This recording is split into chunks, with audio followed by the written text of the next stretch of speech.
Born in 1952 in the small town of Klingenberg in Bavaria, Germany, Anneliese Michel was raised as a strict Catholic and was described as very bright and likable. In September 1968, when Anneliese was 16 years old, she experienced her first episode of losing consciousness, and later that night, she felt as if something was pressing down on her chest, pinning her to her bed. 11 months later, in August 1969, a similar event occurred, and her mother took Anneliese to their family doctor, Dr. Vogt, and a neurologist, Dr. Luthi, who examined her and even ran an EEG, a brain scan, but found nothing wrong. They hypothesized that it could possibly be a form of seizure. Over the next 3 years, Anneliese would have 2 more similar episodes and was prescribed 2 medications, an anticonvulsant medication and an anti-seizure medication called Dilantin. On both occasions, an EEG would come back normal, with some minor irregular patterns, but nothing that would definitively explain her symptoms. It was in spring 1973 that things took a turn for the stranger. Anneliese began to hear knocking sounds in her bedroom, sounds her sisters would hear as well. But even more alarming, Anneliese also reported hearing a voice damning her to hell.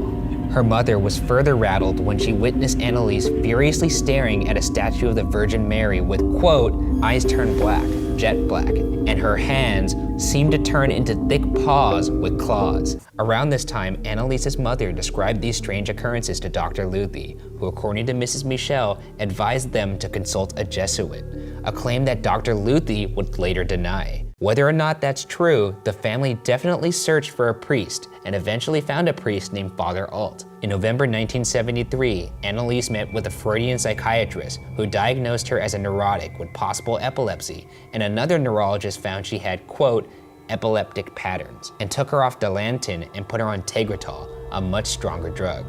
In July 1975, Anneliese's extremely odd behavior worsened. She barely slept and prayed fervently all night. She ate spiders and flies, and even licked her own urine up from the floor. She destroyed rosaries, crucifixes, and holy pictures on the walls. Anneliese also exhibited strength that was, quote, close to superhuman, throwing her sister, quote, as if she were a rag doll, and incredibly was observed effortlessly squeezing an apple with one hand until, quote, fragments exploded throughout the room. A priest named Father Rodewick, a man considered an expert on exorcisms by his peers, reported that he was convinced that Anneliese was possessed, and after deliberation with the bishop, an exorcism on Anneliese was formally approved. It was to be carried out by a priest named Father Renz. On September 24th, 1975, the first exorcism rite was performed. Father Renz allowed some of the exorcism sessions to be recorded, and 42 audio recordings of the exorcisms were made in total. I'm gonna play some clips from those recordings, but fair warning, these recordings are perhaps the most disturbing pieces of audio I've ever heard. Wann bist du überhaupt hier? Ich hab Recht dazu, dass ich in dem Weib drin bin.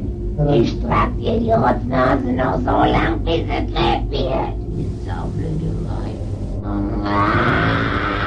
Für uns geht's kein Zurück. Nee! In alle Ewigkeit! Sag mir den Namen. Ich, der Judas, und der Nero, der Cain und der Hitler. 5 Stimmen. Das ist der 6. Oh, den haben wir gelogen. Den habt ihr dazu gelogen. Anneliese also named Fleischmann as one of her demons and provided accurate details of the real Fleischmann, who was a priest in the 1500s that was kicked out of the church for bad behavior. These details came as an icy shock to Father Alt, who claims Anneliese would have no way of knowing Fleischmann. By May, Anneliese became even worse, banging her head against the wall and biting herself and others, to the point where her family had to tie her up to prevent her from hurting herself. But most dangerously, Anneliese refused to eat. She described it as, quote, not being permitted to eat. Despite being quite frail, likely weighing under 80 pounds, she exhibited great strength when people tried to restrain her. By June, Anneliese's entire face was sunken. She also refused a doctor visit even though she had a very high fever. On June 30th, Anneliese had another exorcism, only saying please, absolution. The next morning, her family went to her room and found her dead.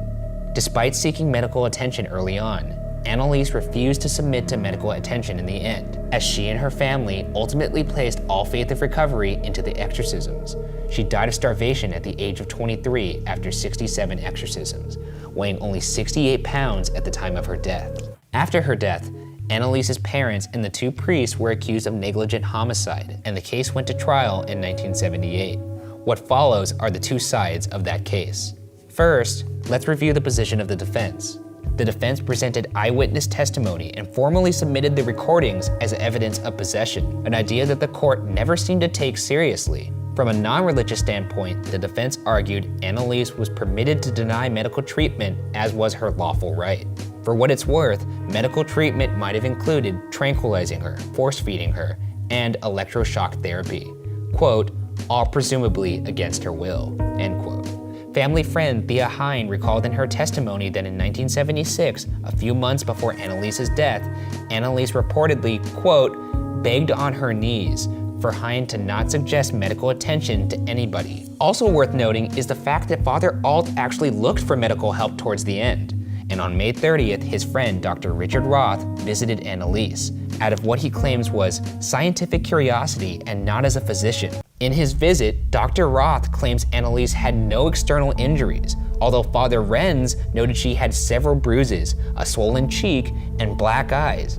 An interesting contradiction, to say the least. Dr. Roth also denied saying, quote, there are no injections against the devil, end quote. Curiously, in spite of all the supposed epileptic attacks, an autopsy revealed Annelise had a healthy brain with no damage that could have caused epileptic seizures.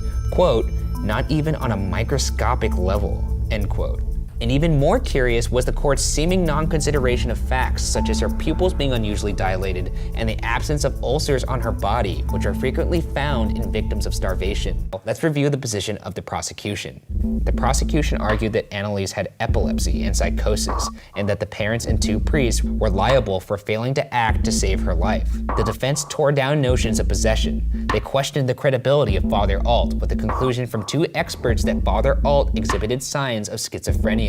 The prosecution also argued that the medications given successfully suppressed the epilepsy-like seizures, and argued that that suppression morphed into, quote, a delusional psychosis associated with epilepsy, end quote.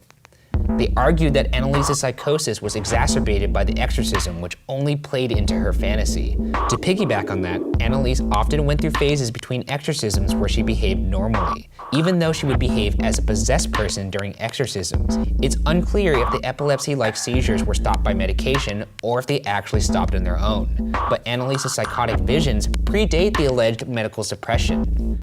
In the end, the court ruled in favor of the prosecution, sentencing the four defendants to 6 months in prison with suspension for 3 years and payment for all court costs.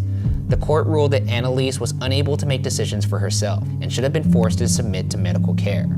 Professor Felicitas D. Goodman, an author of a book on the case, notes the theories that Annelise was epileptic were presented as, quote, a statement of undisputable fact, not conjecture, as in fact they had been. Regardless of the court ruling, many have debated what actually led to Annelise's death. Was it a case of mental illness, possibly epilepsy? Or was this a legitimate case of demonic possession? Whatever the real reason may be, the case of Annelise Michel is a tragedy and will always remain unsolved.